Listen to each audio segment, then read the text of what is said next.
لیکن میرے دیور نے میرے لیے 30,000 کا خرچہ کر دیا اور وہ کریڈٹ لینا نہیں چاہتا تھا۔ خیر میں نے تکلف کے سارے تقاضے پورے کر دیے تھے، میں نے انکار بھی کیا تھا، اسے یہ بھی کہا تھا کہ اس کو واپس کرو۔ اب میں نے فون کو قبول کر لیا اور اپنے پاس رکھ لیا، شوہر کو دکھایا اور جھوٹ بول دیا، کہا امی نے کمیٹی ڈالی ہوئی تھی تو میرے لیے فون لے لیا ہے۔ میرے شوہر نے کہا کہ چلو اچھی بات ہے، میں تمہارے فون کے لیے کچھ پیسے جمع کر رہا تھا، اب ان پیسوں سے گھر کی کوئی چیز لے لیں گے۔ میں نے کہا کہ ٹھیک ہے، یہاں تک تو سب کچھ ٹھیک تھا، لیکن اس رات کچھ بہت عجیب ہوا۔ میرا شوہر گھر پہ نہیں تھا۔ جب دروازے پر دستک ہوئی، میں نے جا کر دروازہ کھولا تو سامنے ایک عورت کھڑی تھی۔ میں نے کہا کہ کس سے ملنا ہے، جبکہ میں یہ سوچ رہی تھی کہ اس ٹائم یہاں پر کہاں سے آئی ہے، کیوں آ گئی ہے، اور یہ ہے کون جو رات کے 2 بجے کے وقت ہمارے گھر چلی آئی۔ ایسے بھی کوئی کسی کے گھر آتا ہے؟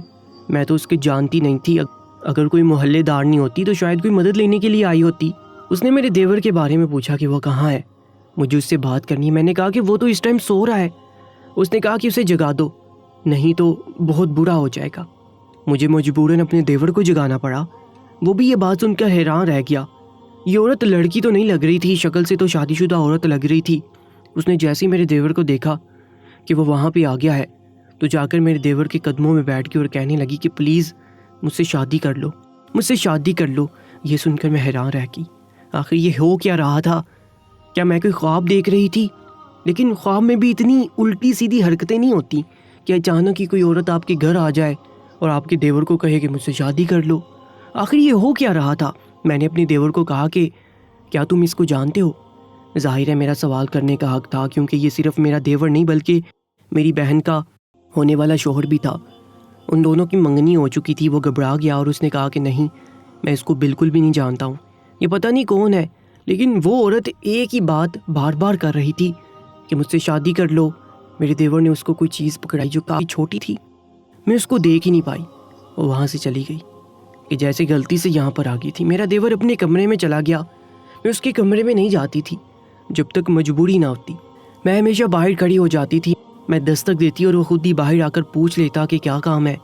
لیکن اب دستک دے رہی تھی، پھر بھی وہ جواب نہیں دے رہا تھا۔ شاید اس کے پاس جواب دینے کے لیے کچھ تھا ہی نہیں۔ صبح ہوئی تو میں نے اسے کہا کہ یہ کیا چکر چل رہا ہے، رات کو کیا ہوا تھا؟ اس نے کہا کہ مجھے تو خود سمجھ نہیں آئی، اور جیسا آپ سوچ رہی ہیں ایسا کچھ بھی نہیں ہے۔ میں آپ کو یقین دلاتا ہوں اس کا میرے ساتھ کوئی تعلق نہیں ہو رہا ہے۔ آپ خود سوچیں، کچھ ایسا کیسے ہو سکتا ہے؟ میں تو آپ کی بہن کو پسند کرتا ہوں اور اس سے شادی کرنا چاہتا ہوں، لیکن آپ کو میری مدد کرنی ہوگی۔ آپ یہ بات کسی کو نہیں بتائیے گا، بس آپ کو بھروسہ کرنا ہوگا۔ مرد پر بھروسہ کرنا ویسے بھی بڑا مشکل ہوتا ہے، وہ بھی اس معاملے میں۔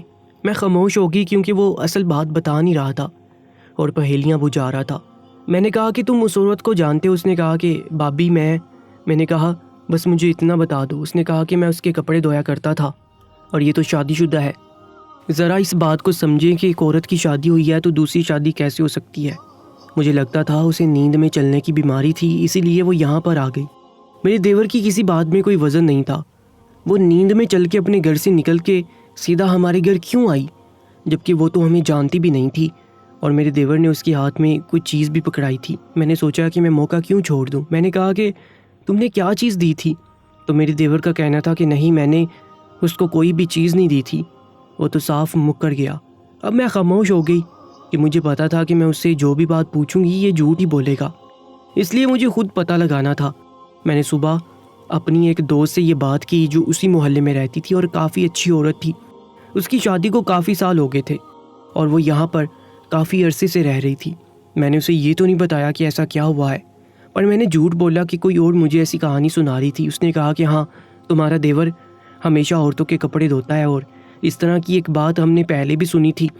اب یہ سب کیا ہے ہمیں نہیں پتا۔ میں نے کہا تم مجھے تو اس بات کی تہہ تک جانا چاہیے، کیونکہ وہ میری بہن کا ہونے والا شوہر ہے۔ میری بہن چھوٹی ہے، معصوم ہے، اسے تو کسی بات کا پتہ نہیں ہے۔ ہم لوگ تو یہ سوچ کے ہی اس خاندان میں آئے تھے کہ یہاں کوئی ساس نہیں ہے، نہ نند ہے۔ اس عورت نے کہا کہ تمہارے شوہر کے بارے میں کبھی بھی کوئی ایسی بات نہیں سنی، اور نہ ہی تمہارے دیور کے بارے میں، سوائے اس بات کے بارے میں یہ لوگ برے نہیں ہیں اور بد کردار بھی نہیں ہیں، لیکن تھوڑے سے عجیب ہیں، ان کی حرکتوں کی سمجھ نہیں آتی۔ کچھ دن اسی طرح گزر گئے اور پھر ایک دن رات کو دروازے پر دستک ہوئی۔ میں نہیں اٹھی کیونکہ مجھے لگتا تھا کہ اس طرح کا کوئی معاملہ ہے۔ جاگ تو میں گئی تھی، لیکن میں نے جا کر دروازہ نہیں کھولا اور کھڑکی میں کھڑے ہو کر منظر دیکھنے لگی۔ تھوڑی دیر کے بعد میرا دیور اپنے کمرے میں سے نکلا اور چوروں کی طرح دروازے کی طرف بڑھا۔ وہ آس پاس دیکھ رہا تھا اور ظاہر ہے مجھے دیکھ رہا تھا کہ کہیں میں باہر نہ آ جاؤں، کیونکہ میرا شوہر تو نہیں تھا۔ اس دفعہ دروازے کے سامنے کوئی عورت کھڑی تھی اور یہ بھی شادی شدہ نہیں لگتی تھی۔ وہ بھی اندر آئی اور اس کے انداز بھی ایسے تھے جیسے جلدی جلدی میں کوئی بات بول رہی ہے۔ پھر میں نے اس کی ہونٹوں کی جنبش سے اندازہ لگایا کہ وہ یہی کہہ رہی تھی کہ میرے سے شادی کر لو۔ میرے دیور نے اسے بھی کوئی چیز پکڑا دی اور وہ وہاں سے چلی گئی۔ بہت سوچنے سمجھنے کے بعد میں اس نتیجے پر پہنچی تھی کہ میرے دیور سے جو بھی عورت کپڑے دھلواتی تھی اور وہ جس کے بھی کپڑے دھوتا تھا یا اس عورت کو کچھ عرصے سے جانتا تھا، وہ عورت رات کو ہمارے گھر آ جاتی تھی اور میرے دیور کی منت کرنے لگتی تھی کہ اس سے شادی کر لی جائے۔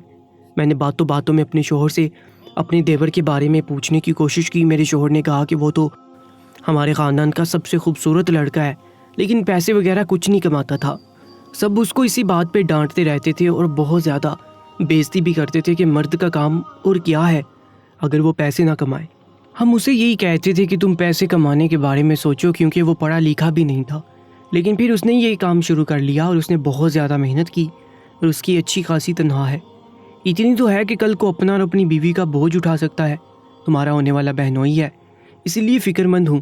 میں سمجھ سکتا ہوں، پر فکر نہیں کرو، ہمارے خاندان کے مرد بہت اچھے ہیں، بہت محبت کرنے والے ہیں، اپنی بیویوں کو بہت پیار سے رکھتے۔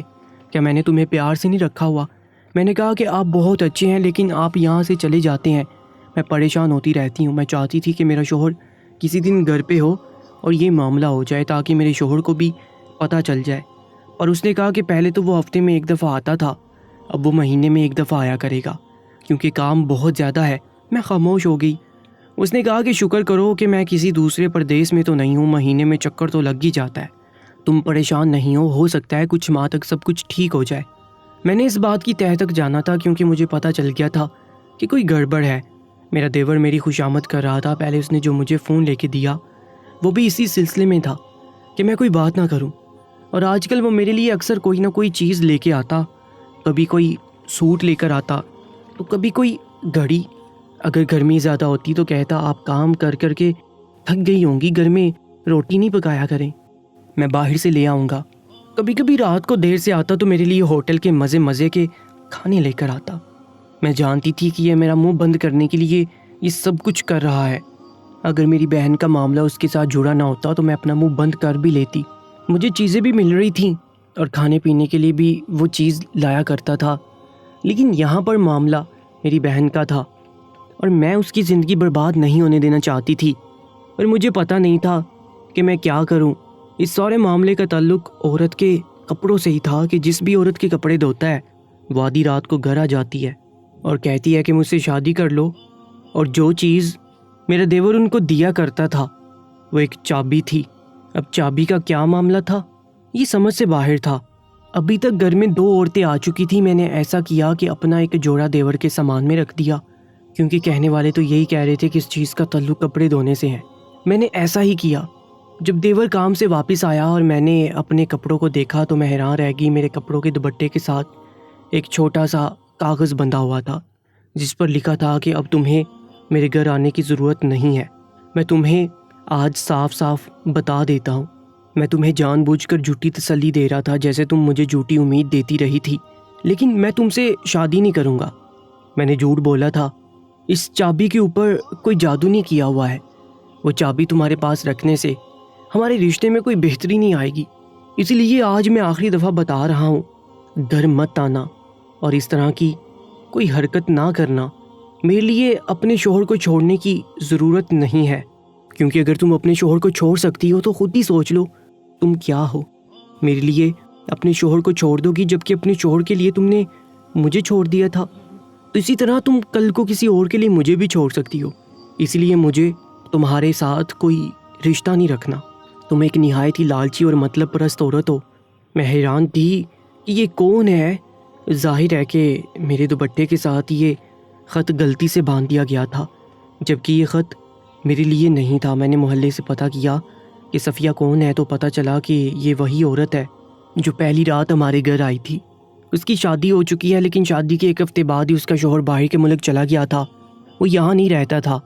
میں نے جب اس بات کے بارے میں جانا تو اس کے بعد میں نے اپنی دیور کو کہا کہ مجھے سب کچھ پتہ چل گیا، اور وہ خط بھی اس کو دکھایا۔ میں نے اسے کہا کہ جو کچھ ہے وہ مجھے بتا دو، نہیں تو میں اپنے شوہر کو بتا دوں گی اور اپنے ماں باپ کو بھی۔ تمہیں اپنی بہن کی زندگی برباد نہیں کرنے دوں گی۔ اس کا مطلب ہے تم پہلے سے ہی کسی کے ساتھ رشتے میں تھے۔ میرے دیور کی شکل دیکھنے والی تھی، وہ بہت زیادہ پریشان ہو گیا تھا۔ اس نے کہا کہ بھابھی دراصل میں اس لڑکی سے محبت کرتا تھا اور یہ مجھے دھوکہ دے رہی تھی۔ یہ کہتی تھی کہ میں تم سے شادی کروں گی۔ تب میرے پاس کچھ بھی نہیں تھا، لیکن اب میرے پاس پیسے ہیں، نوکری ہے، اس لیے یہ دوبارہ میرے پاس واپس آنا چاہتی ہے، اور میں اس سے بدلہ لینے کے لیے اس کو ترسا رہا تھا۔ میں اس کو بہت زیادہ تنگ کر رہا تھا۔ میں اس کو کہہ رہا تھا کسی سے شادی کروں گا، کیونکہ میں اسے بدلہ لینا چاہتا تھا، اور یہ پاگل ہو چکی تھی۔ اس لیے ایک رات کو گھر پہ آ گئی تھی، اور پھر اس کو دھوکہ دینے کے لیے میں نے اس کو کہا کہ میں نے یہ چابی دم کروائی ہے تاکہ ہمارے معاملات میں بہتری آ جائے۔ اس لیے وہ چابی اس کو دے دی تھی، اور یہ چابی اپنے پاس رکھ کر یہی سوچ رہی تھی کہ سب ٹھیک ہو جائے گا، مجھ سے غلطی ہوگی۔ یہ آخری ہاتھ میں نے اس کے کپڑوں کے پاس باندھنا تھا، لیکن وہ شاید آپ کا جوڑا تھا۔ میں نے کہا کہ جو دوسری عورت آئی تھی اس کا کیا؟ تو میرے دیور نے کہا کہ اس کے ساتھ بھی اس طرح کے معاملات تھے، کیونکہ یہ اس کی کزن ہے اور اس نے مجھے دھوکہ دیا۔ تو میں نے اسے جذباتی اور نفسیاتی سہارا لینے کی کوشش کی تھی۔ آپ بھی مجھے معاف کر دیں، میں آپ کی بہن کو بہت پسند کرتا ہوں، اسی سے شادی کروں گا۔ ہر انسان کا ایک ماضی ہوتا ہے، مجھے تو بس محبت چاہیے تھی، لیکن پتہ چلا کہ اس دنیا میں محبت نہیں ملتی ہے۔ لیکن آپ کی بہن بہت اچھی ہے کہ شادی کے بعد میرے لیے وہی سب سے زیادہ اہم ہوگی۔ میں اس کا بہت خیال رکھوں گا، بس آپ اس کو یہ سب کچھ نہ بتانا، کیونکہ میں نے سب کچھ چھوڑ دیا ہے۔ ان کو سبق سکھانا ضروری تھا، کیونکہ انہوں نے مجھے برباد کیا تھا، اس لیے میں یہ سب کچھ کر رہا تھا۔ وہ میری منتیں کرنے لگا اور کہنے لگا کہ یہ بات کسی کو بتائے نہیں، بھائی کو بھی اس کو اس بارے میں پتہ نہیں ہے۔ اگر آپ نے اپنی بہن کو بتا دیا تو ہمارا رشتہ بننے سے پہلے ہی شک میں پڑ جائے گا۔ کیا اپنی بہن کو خوش نہیں رکھنا چاہتی؟ آپ کی بہن مجھ سے محبت کرتی ہے۔ میں نے کہا وہ تو تم سے محبت کرے گی کیونکہ اس کو پتہ نہیں ہے تمہاری حرکتوں کے بارے میں، لیکن اگر کل کو تم نے کوئی الٹی سیدھی حرکتیں کی یا میری بہن کو ذرا سا بھی دکھ دیا تو میں تمہاری پچھلی ساری داستانیں اس کے سامنے کھول کے رکھ دوں گی، اور میں اپنی بہن کا ساتھ دوں گی کیونکہ وہ میری بہن ہے۔ میرے دیور نے کہا کہ آپ کو آئندہ شکایت کا موقع نہیں ملے گا۔ میں نے اسے کہا کہ تم جوان ہو، خوبصورت ہو، تمہاری عمر میں اس طرح کی غلطی ہو جاتی ہے، لیکن معاف کر دینے والا سب سے بڑا ہوتا ہے۔ خیر جو تم نے کرنا تھا کر لیا، دوبارہ اس طرح کی کوئی حرکت نہ کرنا۔ میرے دیور کی شادی میری بہن کے ساتھ ہو گئی۔ وہ ماشاءاللہ سے بہت خوش ہیں، ایک دوسرے کے ساتھ ہنسی خوشی رہ رہے ہیں، ان کی زندگی میں کوئی بھی مسئلہ نہیں ہے۔ جب ہم کسی کا دل توڑ دیتے ہیں تو ہم اس کے اندر نفرت بھر دیتے ہیں، پھر اس کو نکالنے کے لیے وہ عجیب و غریب قسم کے طریقے اپناتا ہے۔ میرے دیور نے بھی یہی کیا تھا، لیکن میں نے اس کو معاف کر دیا اور اس کے بعد اس بات کا ذکر بھی نہیں کیا۔ میں نے یہ بات اپنے شوہر کو بھی نہیں بتائی تھی کیونکہ وہ شاید اس بات کو کسی اور طرح سے دیکھتا، لیکن میں بھی یہ سب کچھ بھول جانا چاہتی ہوں کیونکہ وہ دونوں بہت خوش ہیں۔ آج کی سچی کہانی کے بارے میں اپنی قیمتی رائے سے ہمیں ضرور آگاہ کیجیے گا، اور ایسی ہی سبق آموز کہانیوں کے لیے ہمارے YouTube چینل کو سبسکرائب کر لیجیے گا۔ اپنا بہت زیادہ خیال رکھا کریں۔ اللہ نگہبان۔